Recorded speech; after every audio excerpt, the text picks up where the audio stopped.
The fluorescent lights of the supermarket flickered overhead as Michael Olson pushed his cart through the cereal aisle, his mind elsewhere, lost in the mundane routine of weekend grocery shopping. At 42, he had settled into the predictable rhythm of single fatherhood, his 12-year-old son waiting at home with homework that needed checking and a soccer practice schedule that needed updating. The divorce had been finalized 2 years ago, and Michael had finally found his footing as a weekend dad. Though the quiet moments still carried the weight of loneliness he hadn't quite learned to shake. He was reaching for a box of his son's favorite cereal when he heard it. A voice that stopped him cold. A laugh that transported him instantly back 25 years to a place he thought he'd buried deep in his memory. Turning slowly, his breath caught in his throat as he saw her standing 3 aisles over, her dark hair now streaked with premature silver, her face carrying lines that spoke of hardship and struggle. But those eyes, those unmistakable green eyes that had once looked to him for protection, for hope, for a future that never came. It was Emma, the girl who had shared his corner of the dormitory at Riverside Children's Home, the girl who had believed in his promises, the girl he had failed when it mattered most. Michael's hands began to tremble as memories flooded back with devastating clarity. Emma Chen, barely 14 when they'd first met, a quiet girl with an extraordinary gift for music, who could make the old piano in the common room sing in ways that transformed the sterile institutional walls into something approaching home. She had arrived at Riverside 6 months after Michael, her parents lost in an accident that left her with no relatives willing or able to take her in. Just another child, swallowed by a system that processed pain with paperwork, and good intentions stretched too thin across too many broken lives. Michael, at 15, had already learned the harsh lessons of institutional survival, how to navigate the complex social hierarchies, how to avoid the worst of the violence, how to protect what little dignity remained when everything else had been stripped away. But Emma had been different, vulnerable in a way that called to something protective in Michael's nature, something that made him want to shield her from the casual cruelties that shaped their daily existence. The supermarket around him seemed to fade as Michael remembered those early days, how Emma would sit at the piano during the brief recreation periods, her fingers finding melodies that spoke of loss and longing, of dreams deferred but not destroyed. The other kids would gather around her sometimes, drawn by music that somehow made their shared pain feel less isolating, less permanent. Michael had appointed himself her unofficial guardian, making sure she got her fair share at meals, intervening when the older girls tried to take her few possessions, staying close during the chaotic transitions between activities and bedtime when predators emerged from shadows. They had formed an unlikely bond, the streetwise boy who'd been in the system since age 10, and the musical girl who still believed that somewhere beyond the institutional walls, kindness existed.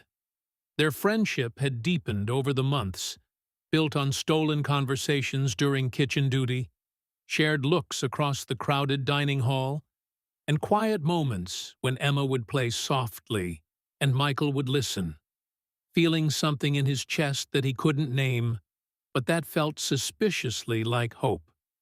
She had dreams then, vivid and specific dreams of studying music at a conservatory, of performing in concert halls, of using her gift to create beauty in a world that had shown her mostly ugliness. Michael had encouraged these dreams, had promised her that he would help make them real, that together they would find a way out of the system and into a future where her talent could flourish. He had been so certain, so naive in his teenage confidence, so unaware of how little control he actually had over anything. The first crack in their carefully constructed world came when Emma turned 16 and aged out of the children's home while Michael still had 2 years remaining.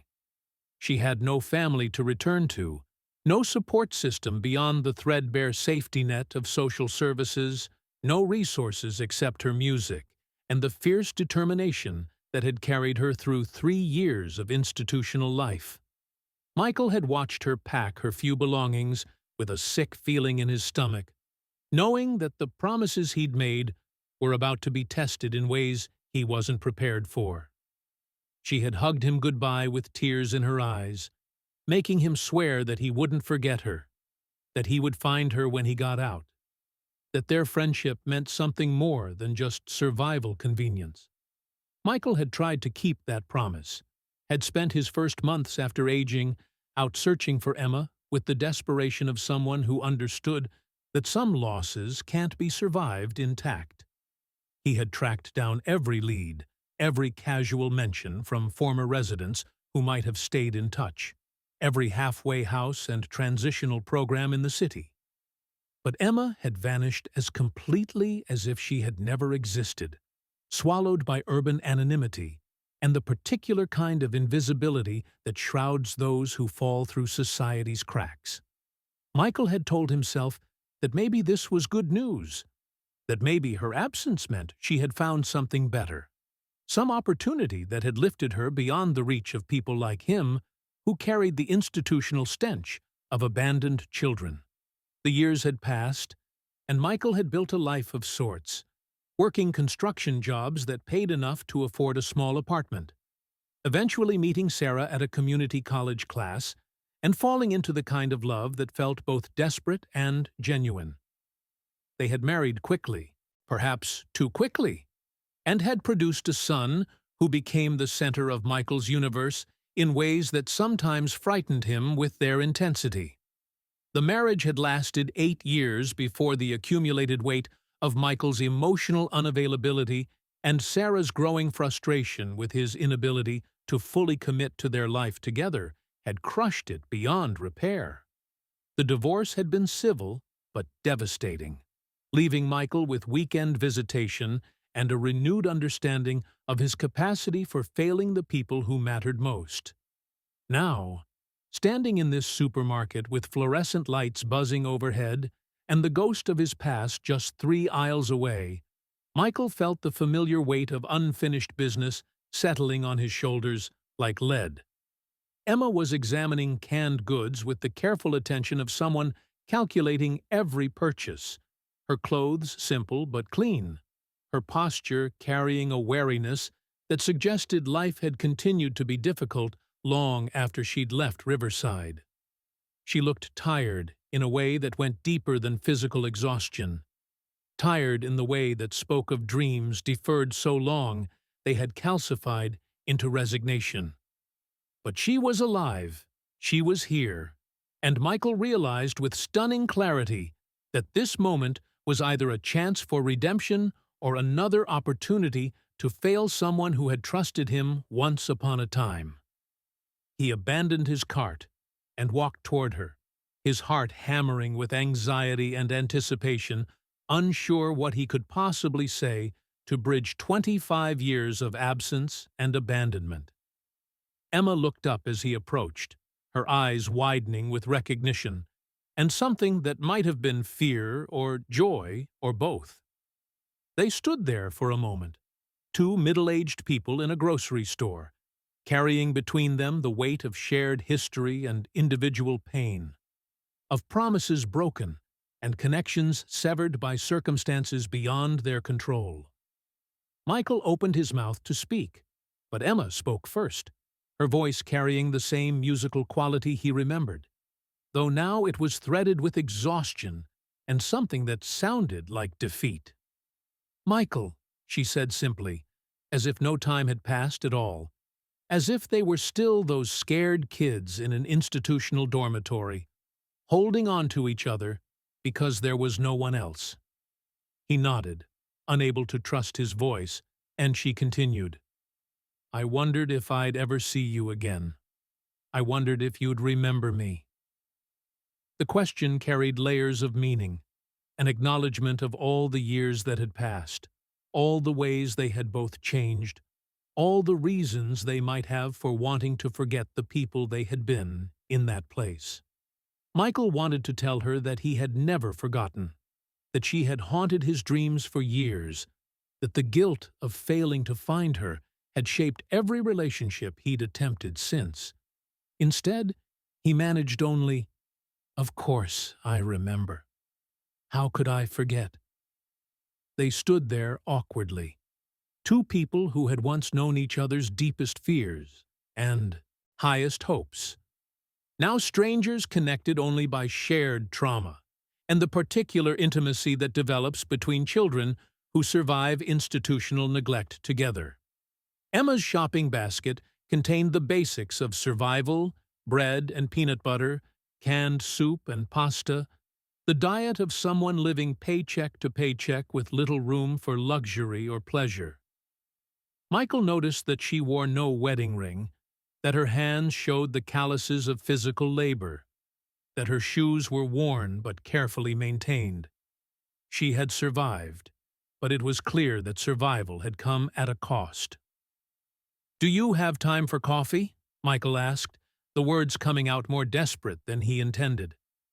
Emma hesitated, glancing at her basket, then at the clock on the wall, calculating time and money and the risks of emotional excavation with someone who represented both her best and worst memories of childhood.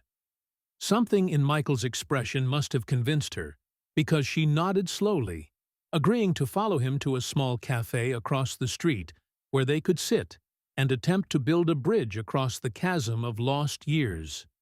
The cafe was nearly empty on this Saturday afternoon, filled with the kind of comfortable silence that allows for difficult conversations. They chose a table by the window, and Michael bought Emma coffee and a sandwich, noticing how she accepted his offer, with the gracious resignation of someone accustomed to accepting help while maintaining dignity. As they settled into their seats, the years seemed to compress and expand simultaneously, making them both 16 and 40-something, both hopeful children and worn adults, both the people they had been and the people they had become. Emma wrapped her hands around her coffee cup as if drawing warmth from it, and Michael noticed that her fingers still moved with the unconscious grace of a pianist, even though he suspected it had been years since she'd had access to an instrument. She began to talk, slowly at first, then with gathering momentum, telling him about the years since Riverside, the succession of minimum-wage jobs and shared apartments, the attempts to pursue music that had been derailed by practical necessity, and the grinding reality of survival without resources or connections. She had worked as a waitress, a house cleaner, a night shift security guard, any job that would pay enough to keep her fed and housed, while she tried to maintain some connection to the music that had once defined her identity. There had been a few opportunities, she told him, a community college program that had offered music classes until budget cuts eliminated them, a church that had let her play piano for services until the congregation decided they needed someone with formal training, a recording studio that had hired her as a receptionist until they discovered she had no permanent address and let her go for reliability issues. Each opportunity had carried the promise of something better, and each disappointment had chipped away at her belief that her talent could ever translate into the kind of life she had dreamed of as a girl.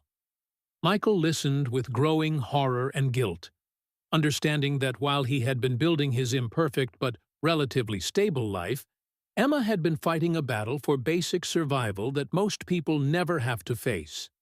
She told him about the nights spent in shelters when she couldn't make rent, about the jobs lost because she had no reliable transportation, about the men who had promised to help her music career in exchange for things she hadn't been willing to give. She spoke matter-of-factly about these experiences, without self-pity or blame, but with the weary acceptance of someone who had learned not to expect too much from life or from people. "I kept thinking you would come find me," she admitted, looking out the window rather than at him.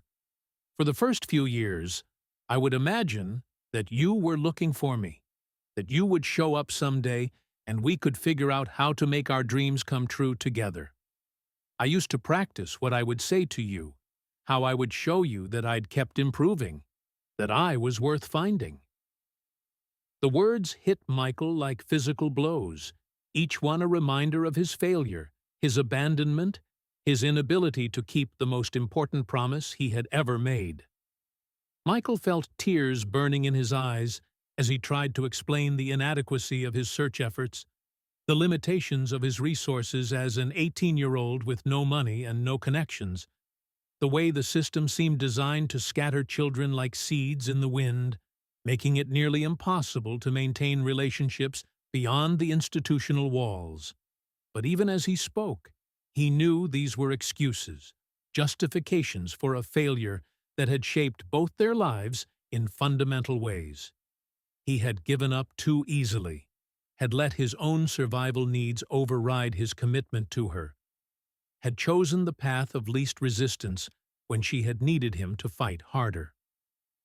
As Emma continued her story, Michael learned that she had eventually stopped waiting for rescue and had tried to build something resembling a life. She had found a small studio apartment in a marginal neighborhood, had maintained steady employment at a nursing home where her musical abilities brought joy to residents who rarely received visitors. She played piano for them during recreation time, simple songs that reminded them of their youth, of times when music had been soundtrack to hope rather than backdrop to decline. It wasn't the conservatory she had dreamed of, but it was something, a way to use her gift in service of others who had also been forgotten by the world. But even this modest stability had proven fragile. The nursing home had changed ownership, and the new management had eliminated her position as part of cost-cutting measures, viewing music as an unnecessary luxury rather than essential therapy.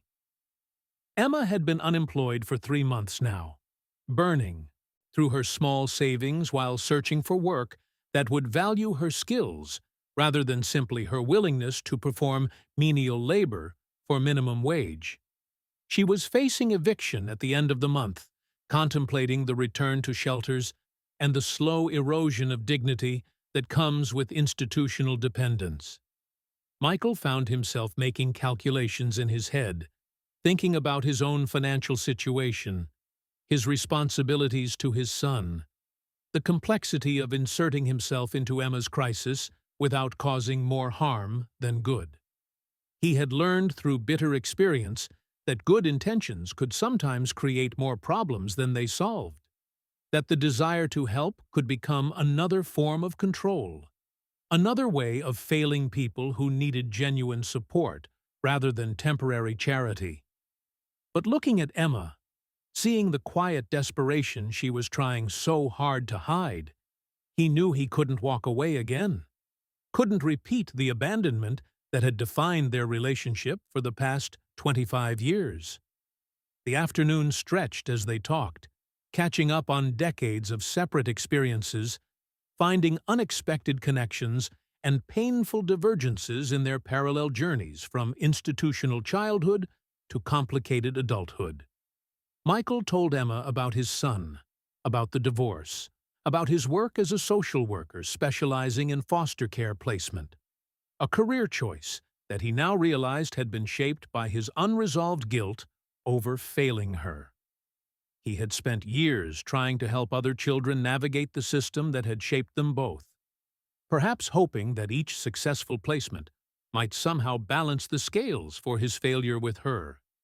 Emma listened to his story with the same careful attention he had given hers, and Michael could see her making connections, understanding that his life had been shaped by their shared past in ways he was only beginning to recognize.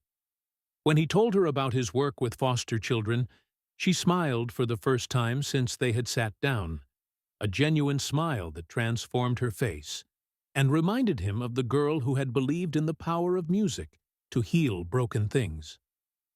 "That makes sense," she said softly. "You always wanted to protect people. I remember how you used to stand up for the younger kids, how you made sure everyone got treated fairly. You were like that with me, too, always watching out for me, always making sure I was okay." Her words carried both gratitude and sadness, acknowledgement of what he had meant to her then, and implicit recognition of what his absence had cost her since. Michael felt something shifting in his chest, a recognition that perhaps this encounter was not just about his guilt or her need, but about the possibility of redemption for both of them. He began to talk about his current caseload, about a teenage girl with musical talent who reminded him painfully of Emma, about the challenges of finding placements for older children who had been damaged by years in the system. As he spoke, he could see Emma's interest sharpening, her professional instincts as someone who worked with vulnerable populations, recognizing opportunities for connection and support. "What does she play?" Emma asked, leaning forward with the first real animation he had seen from her. Michael explained that the girl was a gifted pianist, but had been moved between homes so frequently that she had rarely had consistent access to an instrument, that her talent was being wasted while she aged toward the same kind of institutional exit that had launched them both into uncertain futures. Emma nodded with understanding, recognizing the pattern, the way the system could simultaneously nurture and destroy the very gifts that might offer children hope for different kinds of lives. Without fully realizing what he was proposing, Michael found himself suggesting that Emma might be able to help with this case, that her musical background and personal experience with the foster system might make her an ideal mentor for a girl who was struggling with many of the same challenges Emma had faced decades earlier. As he spoke, he could see Emma considering the possibility, weighing her own survival needs against the opportunity to use her painful experience in service of someone else's future. The conversation continued as the afternoon light began to fade outside the cafe windows. Two people who had been shaped by shared trauma, discovering that their separate journeys had prepared them for a collaboration neither had anticipated. Michael realized that finding Emma again might not just be about assuaging his guilt or offering her belated help, but about creating something new from the wreckage of their past, something that could benefit not just them, but others who were following similar paths through similar struggles. As the cafe began to fill with dinner customers, Michael and Emma reluctantly acknowledged that they needed to continue this conversation elsewhere. Michael offered to give Emma a ride home, and she accepted with the same careful grace she had shown throughout their reunion, maintaining dignity while accepting help she clearly needed. As they walked to his car, Michael felt the weight of possibility and responsibility settling on his shoulders, understanding that this encounter was either the beginning of genuine redemption or another opportunity to disappoint someone who had already been disappointed too many times. The drive to Emma's apartment took them through neighborhoods that Michael recognized from his work, areas where poverty and neglect created the conditions that fed children into the system that had shaped them both. Emma directed him through streets lined with aging apartment buildings and corner stores protected by security glass, the urban landscape of survival that had been her home for decades. When they reached her building, a tired structure that spoke of deferred maintenance and absent landlords, Michael felt a surge of anger at the injustice that had kept someone with Emma's gifts trapped in circumstances that wasted her potential. Emma invited him up to see her apartment, and Michael followed her up 3 flights of stairs to a small unit that she had transformed into something approaching home through careful arrangement and determined cleanliness. The furniture was minimal but well-maintained, the walls decorated with photographs of nursing home residents she had befriended over the years. In one corner sat an old upright piano that looked like it had been rescued from demolition, its wood scarred, but its keys still capable of music. Emma noticed Michael's attention to the instrument and smiled with something approaching embarrassment. "I found it at a thrift store," she explained. "The owner was going to throw it away, but I convinced him to let me have it if I could figure out how to move it. It took me 3 months to save up enough to rent a truck and hire some guys to help me get it up here. It's not much, but it still plays." She sat down at the bench and let her fingers find a melody, something Michael didn't recognize, but that filled the small space with beauty that seemed impossible given their surroundings. As Emma played, Michael felt the full weight of what he had missed. 25 years of music that she had created without audience or recognition. 25 years of gifts offered to people who couldn't fully appreciate what they were receiving.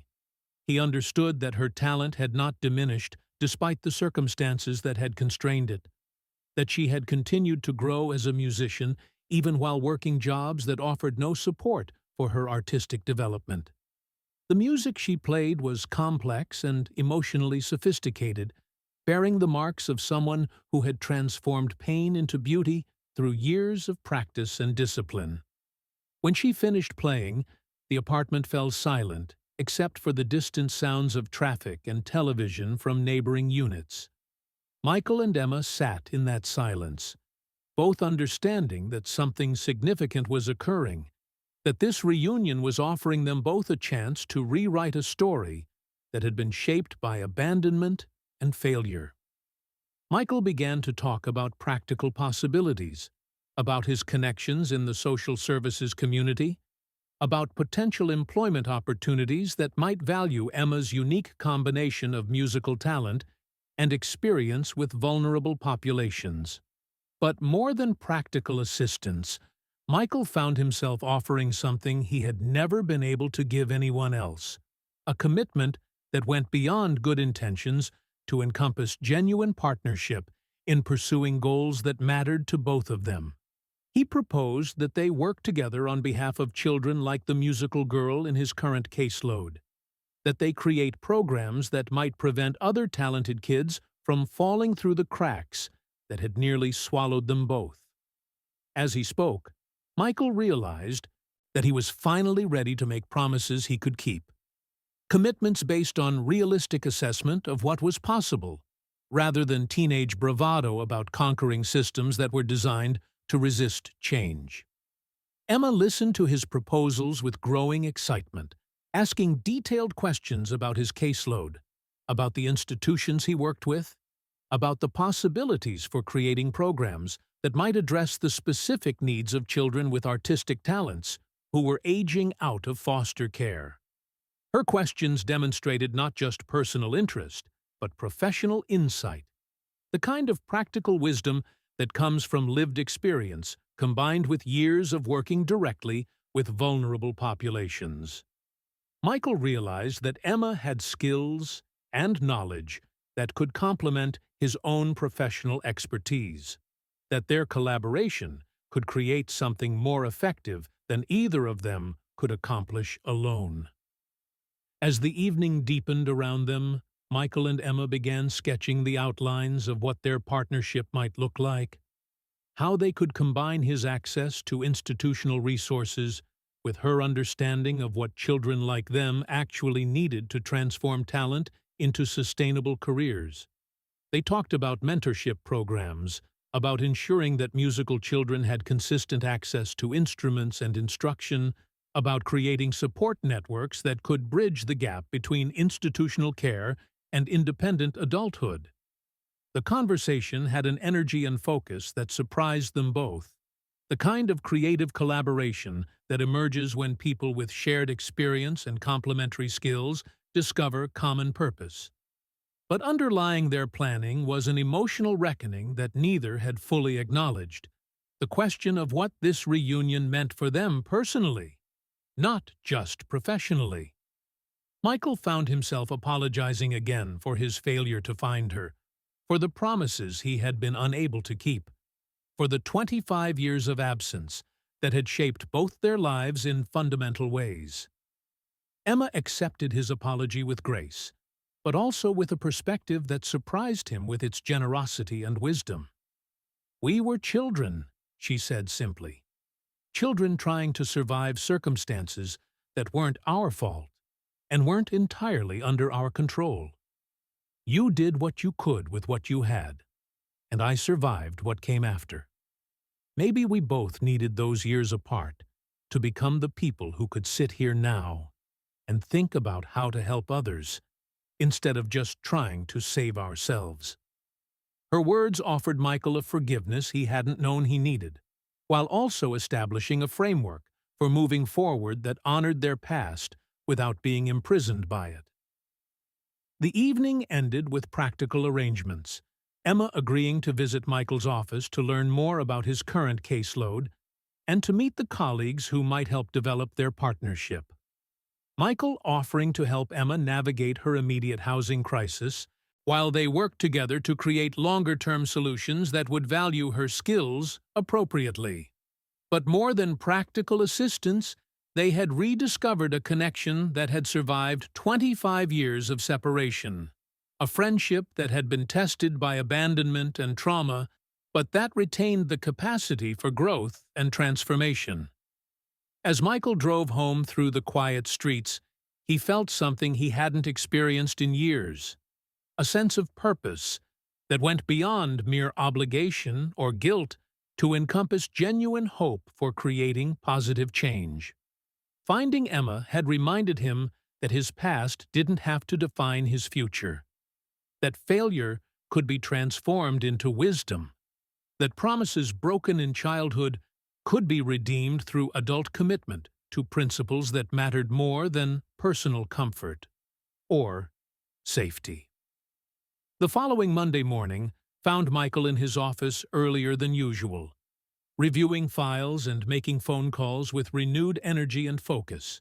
He had scheduled a meeting with his supervisor to discuss expanding their department's approach to working with artistically gifted children, proposing pilot programs that could serve as models for broader systemic change.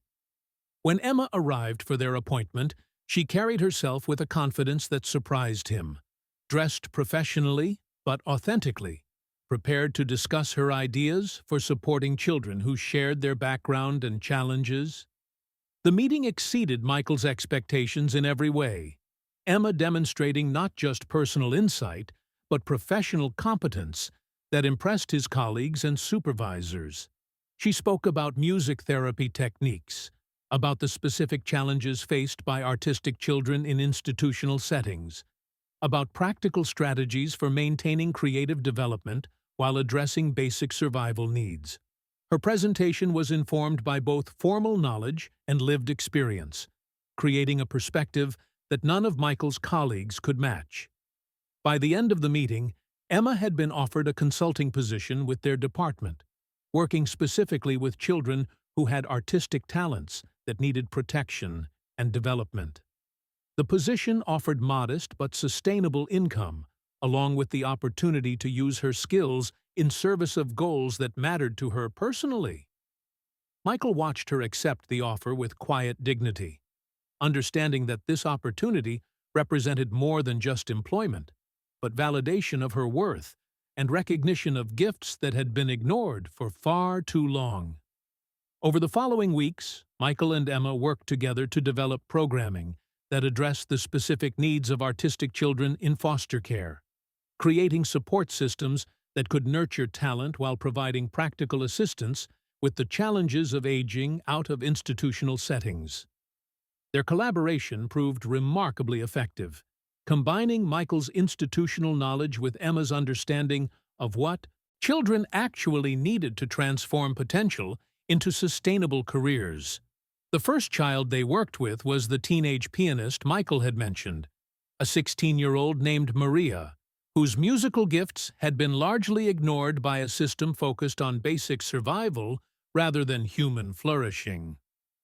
Emma's first meeting with Maria took place at a community center that had agreed to provide piano access for their pilot program, and Michael watched through observation windows as Emma worked with the girl, recognizing techniques and approaches that could only come from someone who had survived similar challenges. Emma's approach with Maria was neither condescending nor overly sympathetic, but practical and encouraging, focused on helping the girl understand how to protect and develop her talent while navigating the realities of institutional life.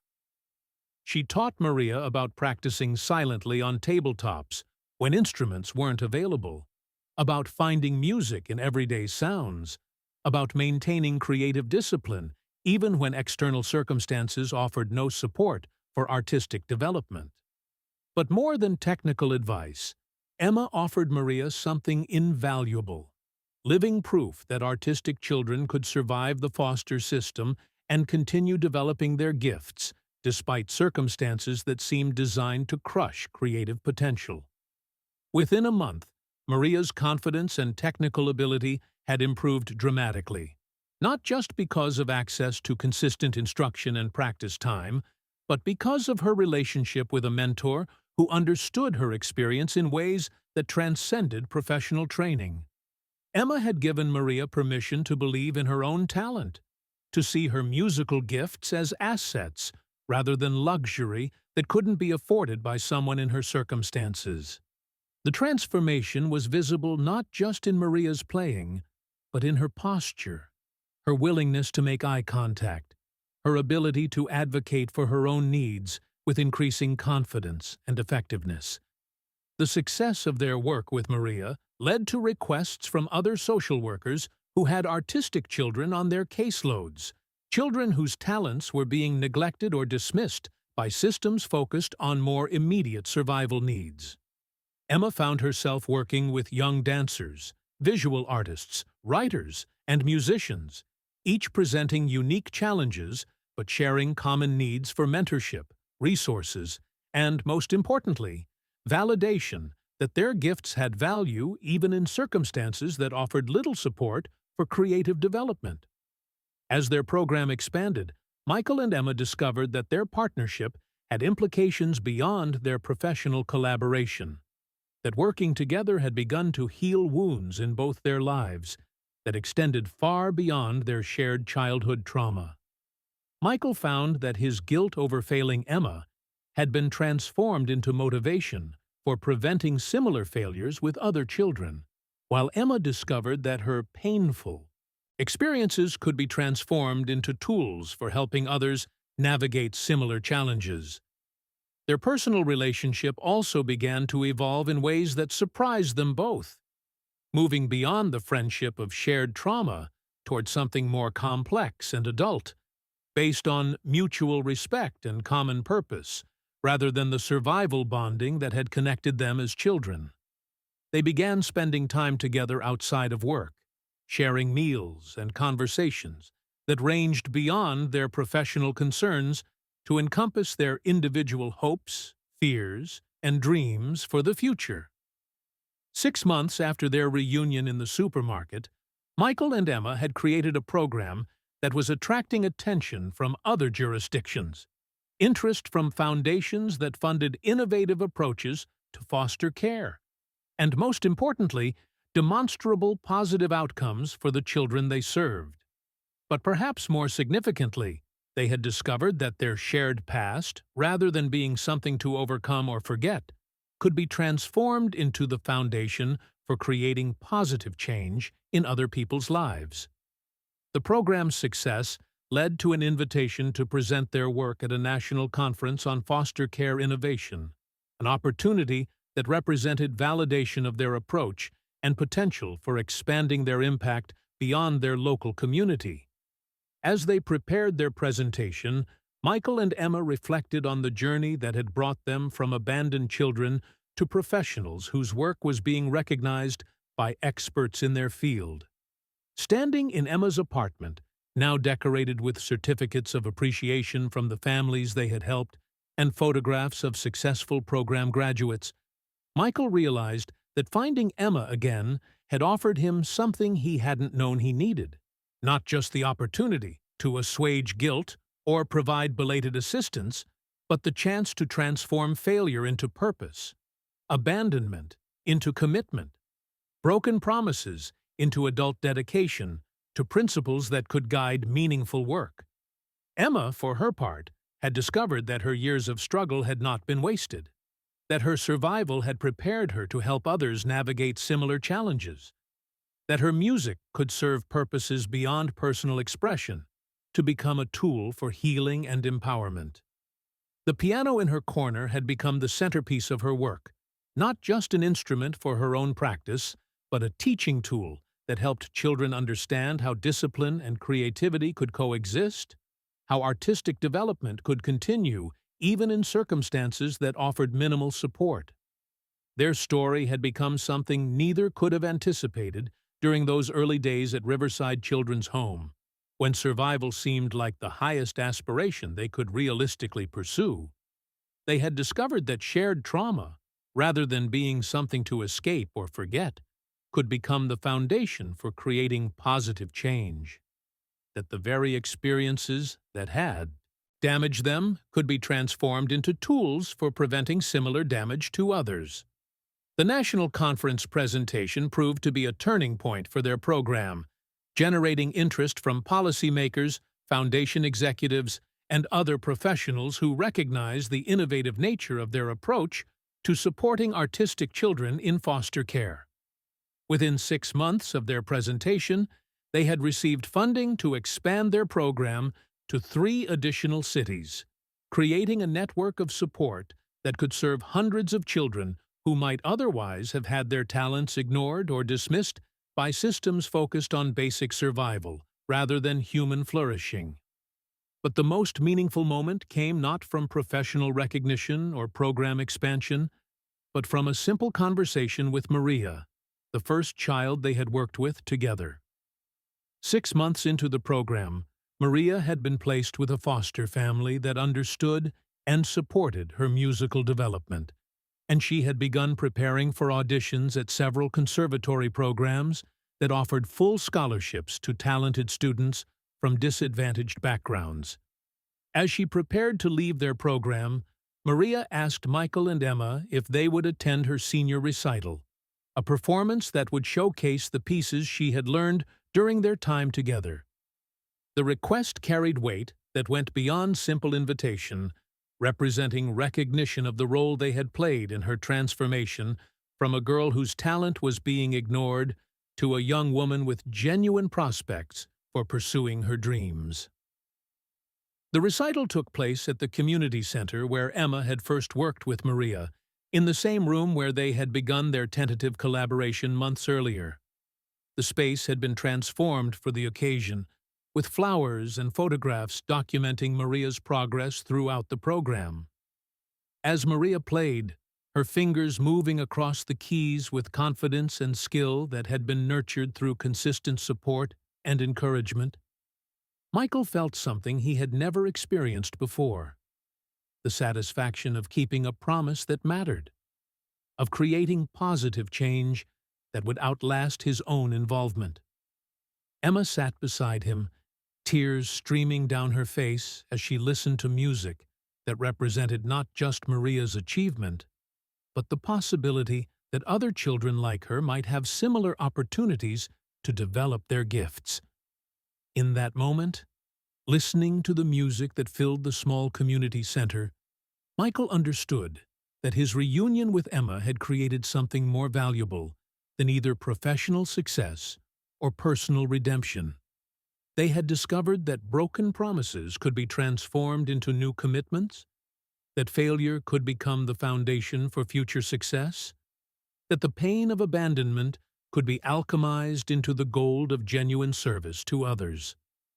After the recital, as they helped Maria pack up her sheet music and receive congratulations from the small audience that had gathered to support her, Michael found himself thinking about the promises he had made as a 15-year-old boy in an institutional dormitory, promises that had seemed so important then, but that he had been unable to keep. Those promises had been made from desperation and hope, from a teenager's naive belief that good intentions could overcome systemic obstacles and resource limitations. The promises he was making now, with Emma and to the children they served together, were different in every way that mattered. They were informed by experience rather than wishful thinking, supported by resources rather than empty enthusiasm, backed by institutional commitment rather than individual heroism. But more than that, they were promises made by adults who understood that commitment required sustained action over time, realistic assessment of challenges, and willingness to adapt methods while maintaining dedication to core principles. Michael and Emma had learned that redemption was not a destination, but a process. Not a moment of forgiveness or reconciliation, but an ongoing commitment to creating positive change from the materials of their shared experience. As they walked Maria to her foster family's car, watching her excitement about the conservatory auditions that would determine her next steps, Michael felt the weight of responsibility and possibility that came with keeping promises that mattered.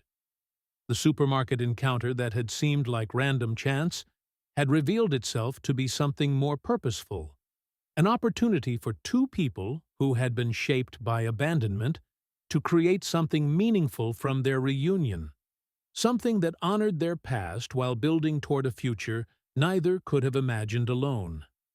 Their story was not finished, would never be finished in any conventional sense, because the work they had begun together would continue long after their individual involvement ended.